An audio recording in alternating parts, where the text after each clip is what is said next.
Plus j'en parlais autour de moi, plus moi ça me faisait du bien d'en parler.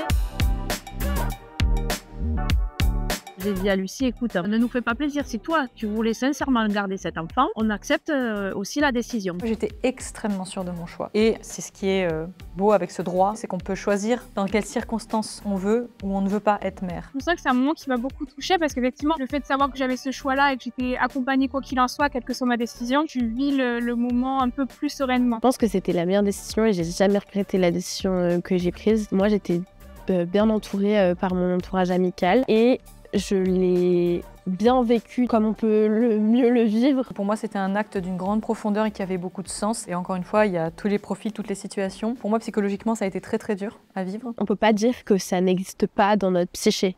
Ça reste là, c'est une histoire de vie. Si ça doit être un événement dans une vie, eh ben, au moins on en échange. Et le fait d'en parler, justement, ça pourrait permettre aussi à tout le monde d'être à égalité dans son niveau d'information. J'ai pas de difficulté à en discuter. C'est quelque chose que je dis facilement quand les personnes ont des peurs d'être enceintes. Plus j'en parlais autour de moi, plus moi ça me faisait du bien d'en parler. J'ai pu accompagner une copine à moi qui a eu recours à l'IVG aussi. Je me rassure tout de suite.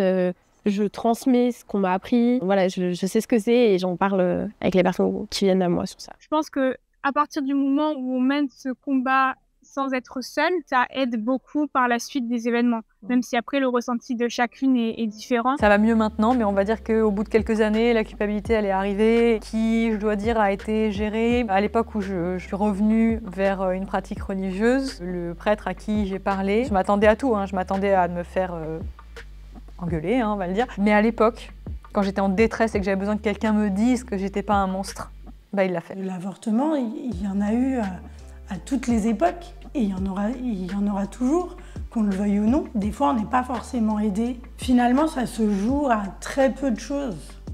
Le fait d'être plus ou moins mobile, le délai par exemple pour prendre rendez-vous chez un médecin, entre le fait d'y avoir droit et le fait de pouvoir y parvenir, c'est différent quand même.